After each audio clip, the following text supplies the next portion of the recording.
Hi everybody. Before we get into the subject I want to talk about today, I was going to tell you something, personal news here. You know, I've been coughing for months. Ever since, I don't know, probably March, I've been coughing. And it didn't make any sense. And I thought, well, I can't be sick. It's what it is I feel like it's an allergic reaction or something. So I went there, the doctor wanted me to do something for a week, take out 4 of these medications at once. I did that. They did nothing. And he said, well, that's odd, because usually if they would do something with allergies, they just said, well, then we'll have allergy testing. So I went and had allergy testing. You know where they put all the little, first they do these little thing that rolls on your arm like a pine, just like a pine cone. It doesn't really bright skin. And then they do 12 spots on this arm and 12 on this arm where they inject you, just, you can barely feel it, just a little tiny bit, hair-like needle, where they inject you with all these substances, these allergens. And they wait and see which ones you react to. Well, let me read you the list of what I reacted to. Now, none of them heavily, but let me just tell you what I'm allergic to, okay? You're going to see a theme here, actually. Now, this is not all that happened. This is just the preliminary thing that, and it turned out to be something else entirely. But I'm allergic to maple, live oak, red birch, juniper, in other words, cedar, white hickory, Bermuda grass, Timothy grass, Johnson grass, ragweed, pigweed, sheep sorrel, aspergillus, which is basically a mold fungus thing, cladospore, helminth, penicillium, not penicillin, but penicillium, polularia, DMP, DMF, I don't know what those are, I have to look those up, dog, cat, cockroach, I thought we were all allergic to cockroaches, cockroach, glycerin, and normal saline. How is one allergic to normal saline? That's insane. That's absolutely insane. So, honestly, so basically, I'm allergic to my property. I'm allergic to the woods. I'm allergic to my property. Because I think I've got almost everything in there, except for I don't have any juniper or cedar here.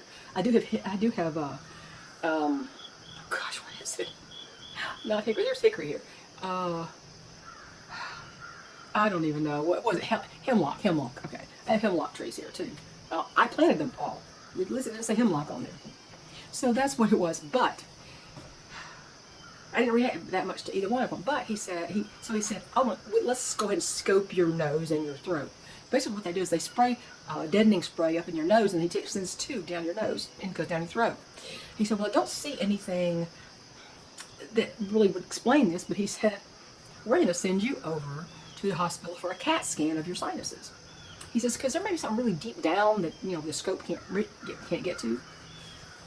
I thought, oh, this is really becoming a thing, isn't it? So I go to the hospital for the CT scan the next day.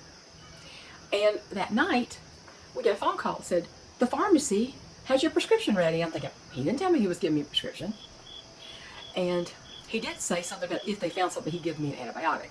But he didn't actually call me to tell me the results of my CAT scan, which is they said they were supposed to do. Well, then, of course, the weekend hit, and maybe they'll call me Monday, or I'll call them or something. So I had the CAT scan.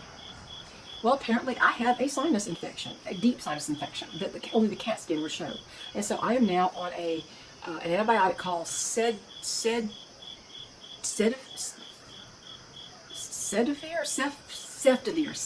I can't remember what it is, Ceftiofur, which is an antibacterial, it's an antibiotic for this type of thing. So I'm the second day today. I've only taken the 2 yesterday and 1 today. I've got a 10-day round of it, and let's hope that actually fixes this whole thing. How do you have a sinus infection for months and you don't realize you have an infection? Because you don't ever have a fever, you don't ever really feel bad. So it must be, I don't know. But he wouldn't give me medications if he hadn't found some kind of infection. So that may be what's going on.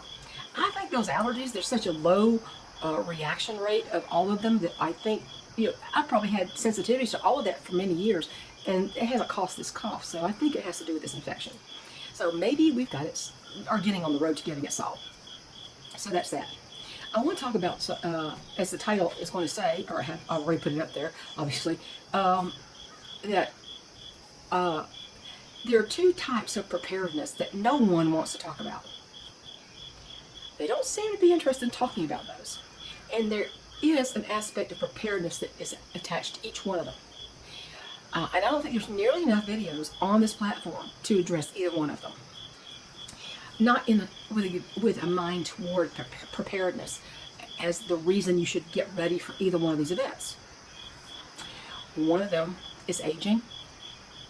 Now, that has been a big theme on this channel for a long time because we didn't get here until our mid-40s. And, that's kind of late to start this kind of life. We didn't get here until my late 40s. And my husband's late 40s, I'm mid-40s. He's almost 4 years older. And we have seen firsthand what happens as you age on a property that's meant for, let's just say, healthy, strapping young people. And people don't think about that near enough. And they're not prepared for it. They don't, and I'm guilty of this too. I didn't buy a property in my 40s that I thought, well, we need something elderly friendly. Did I think about that? I thought about financially that it should be something I could afford later in life that I could pay off the mortgage with, because I only had a very small mortgage on it to start with, and I paid that off a dozen years early. It's been paid off for a couple, 3 years. But I didn't think of it as preparedness in that sense of the word. But to choose your homestead, even though you don't want to think about when you might be old, and let me tell you something, there's something else happens. Injury can also link to a lot of things that just being older is associated with. If you hurt yourself badly and you become permanently disabled from that, especially, you're going to realize that you have aged. In effect, you may not have chronologically aged, but you have aged, and there are problems associated with injuries that maybe not heal as well in your 40s and 50s and 60s as they do when you're in your 20s and 30s. So preparedness as far as aging, I've addressed that. My book, Roots, Rocks, and Feathers, really talks about that. Now, for those of you who've read it, you can see that I have been influenced by a lot of nature writers. I talk about observations and the beauty of the place and all that, but I also talk quite a bit about the difficulties of maintaining something like this and creating and keep going at the pace that you started out.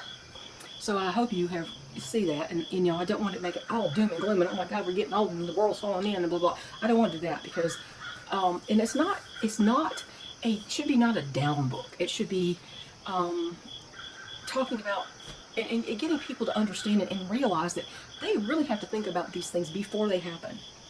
It's harder to make proper decisions when you're in the middle of a crisis of sorts. The other thing I don't believe people ever address nearly enough, and I've talked about that a lot on this channel, and there are other channels dedicated to the actual event, but not to it and with an eye toward preparedness, is being left alone. How many times have I said, I have to think about what happens if I am left alone here on this property? I mean, we don't have a way to know that I would be the one left alone, but it's most likely possible, more likely than him being left alone. Unless some tree falls on me again. Some trees may have a grudge against me. But people don't think about that nearly enough. So aging and being left alone suddenly, especially, is why the two things people need to also prepare for. In addition to getting your health in an optimal condition, that's also preparedness. But people want to talk about stocking away rice and beans and medical supplies and self-defense weapons and all that kind of stuff, and they don't think about the other stuff.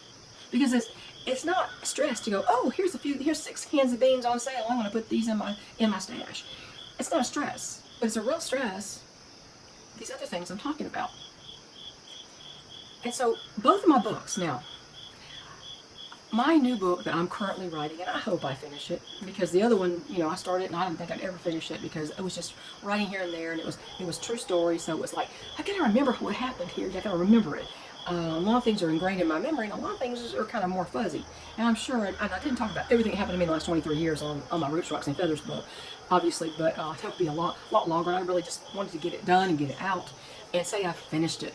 And shout out to Integrated Preparedness, Steve Smith, and American Reversion, and whatever other channel he's made lately.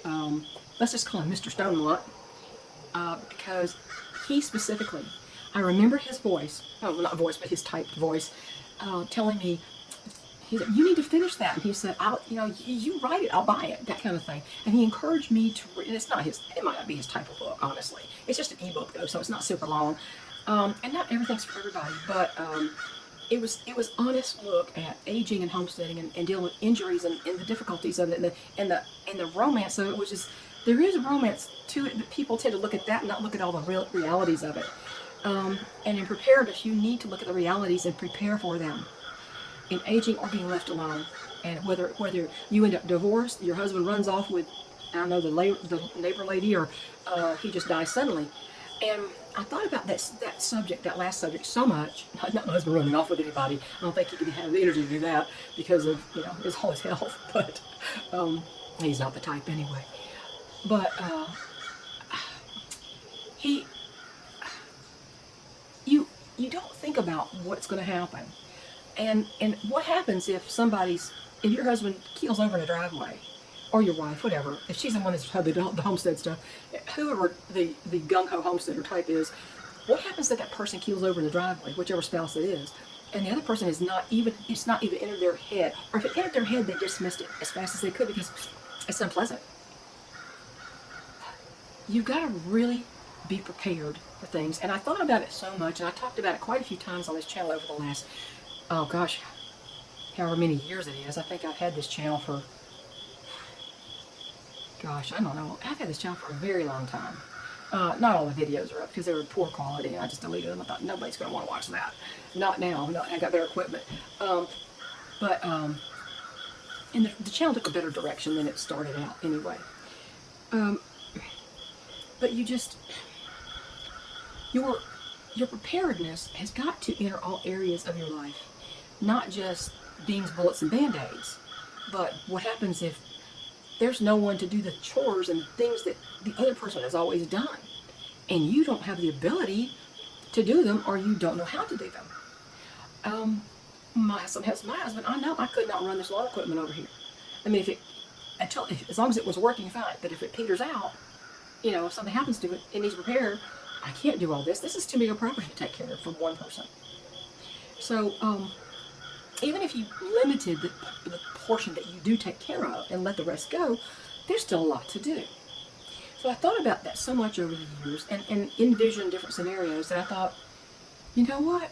And a story started forming in my head. And so that is what my book is actually about. I'm not going to give you a lot of details because I'm still writing it.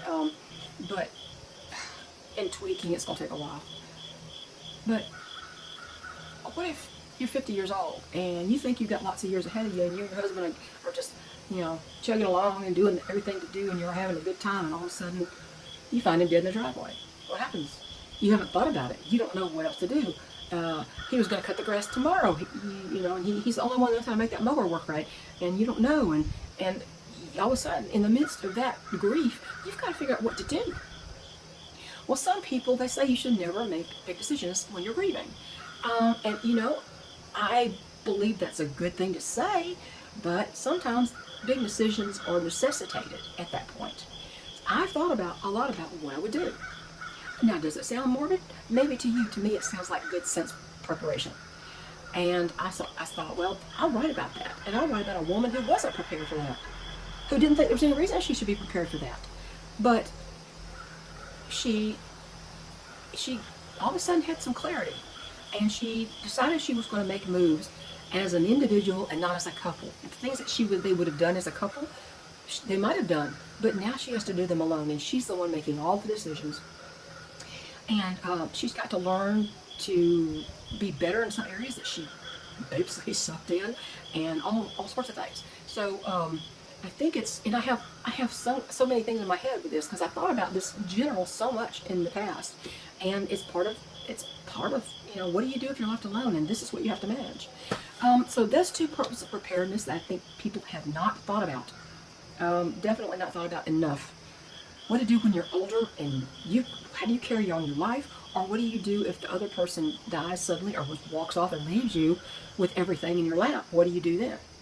And if you've thought about it ahead of time, you're not just behind the 8 ball right there. You have already decided at least some things, some potential decisions you could make, and what might be good about one and bad about the other, and vice versa. So you've already thought about it. You're ahead of the game. Most people never think about it until it's too late. And you can never guarantee what's going to happen or not happen to you. There's a lovely young woman, a wife and mother. She's 29 years old. She's absolutely beautiful. She has 2 young children and a very attentive husband, and she has stage 4 colorectal cancer. And she's dealing with that and chronicling that on this platform. Did she think she would ever have that as young as she is? And active as she is? No, of course she did not. So there's so many things. And like I said, injury can also age you quickly. Injuries can also mimic a lot of things that would normally happen in much older age. And people just don't prepare for that. So both of my books are about preparedness in different ways. And one addresses one and one addresses the other. One is nonfiction, memoir, biography, sort of, biographical, and the other is just pure fiction. And I'm thinking, it's also a good way to work out the stuff in my own head. You put somebody in a position that they did not want and did not expect, and what's she going to do about it? Now, that's not to say there's not on this platform, there's not videos about women who were widowed suddenly. Yeah, there are. But I don't think I've seen one that was geared toward the preparedness question. My preparedness is already here. I mean, if it was by myself, I could eat all my food for a long, long time. It might not be all carbo, but I could eat on it for a very long time, many years. Considering how much I eat, how much I don't eat. And of course, I'm stocked up on meat too, to a certain degree. So, that kind of preparedness is taken care of. We continue on a yearly basis with the gardens and all kinds of stuff. But what happens otherwise, is something that you can't stick in a closet. It's something you've got to mull over and pray about and think about. And so that was my message for today, and I hope it makes sense to you. But think good thoughts about this antibiotic. It's going to work. That was the problem all along, unexpectedly. I mean, there you go. I don't expect that. Gosh, you just don't know. But anyway, I just wanted to. Okay, my new barred rock flock is first, before I say that, if you didn't, I don't know if I mentioned it. I don't think I've even posted that. Brandy, Bash's hen, died yesterday, and overnight, not last night, but the night before. She died overnight, and she just was a peaceful death. She was in the same position for a couple of days because she was stiff. Her body was already stiffening up, and she really wasn't eating or drinking, and so I knew she was dying. And she just quit breathing right in the same position. She didn't flap. Her eyes didn't even close all the way. So my husband says, I think she's gone. And I said, honey, she's gone. Her eyes just didn't close. She had a peaceful death. But now Bash is alone. And I don't know if he's going to last too much longer, especially if he's grieving. I might see if I can get him some company. But the Omega Rocks, Nathaniel and Angus. Let me tell you, I saw Nathaniel breed Ethel for the first time yesterday, I think it was, or the day before, I can't remember. First successful mating attempt that I saw at all. And I'm looking at the difference between, I should get eggs pretty soon, the difference between Angus and Nathaniel. Nathaniel was the first one I chose. Well, that was weeks ago. Now they've gotten bigger, they've filled out. But let me tell you something. Angus and Nathaniel are two sides of Hector. Nathaniel walks around grumbling. He's very vocal about everything. He's literally grumbling. And he's the beta male. Angus is the alpha leader in there. Angus has Hector's energetic side where he's bouncing all over the place. He's running here, running there, and he's like in your face, and he's flirting with the girls, he's flirting with you, and that kind of thing. And at that age, it's like 20, about to turn 23 weeks old, I think. At that age, you don't know if they're going to attack yet. Their hormones are just kind of new to them. And now they're breeding the girls. I think maybe they're going to settle into who they're going to be. Angus was standing on top of the nest box this morning, and I walked in there over to him, and he's standing up there, and I'm like, you are so big. He was huge. Angus is fully as tall and as wide as Bash is. He is a tank. Nathaniel is a little smaller. He's not small, but he's smaller than Angus, and much more mild-mannered. So it's like I've got Hector, this personality of Hector here and the personality of Hector there, put them together, and you got Hector all over again. Bless his heart. Hector was something else. So Angus is a tank and a half. He's just, his body is massive. And as long as he continues to be very sweet and not gal uppity, I'm going to have a really great rooster team. as long as you don't try to kill Nathaniel, which you never know with that kind of boy. So they're doing well. Anyway, I just thought I want to talk about these two types of preparedness, how both of my books are about preparedness, but you don't think of them exactly as preparedness in the beginning, because I do so much nature writing and observation of the weathers and the wildlife and things like that. And this book I'm writing now is going to be, even though it doesn't seem like it on the surface, it's going to be about preparedness. One woman's preparedness when she wasn't prepared to start with. These little emergencies, they sneak up on you. That's just the nature of the beast. And age can sneak up on you, and so can widowhood. Or widowerhood. I can't even say it. Widowerhood. Is there such a word? Widowerhood. I can't say it. Blame it on my sinus infection. So I'm going to go. It's been over, it's been over 20 minutes, so I'm going to go ahead and go. Take care, everybody, and let me know what you think about that, okay? And, take care. Bye.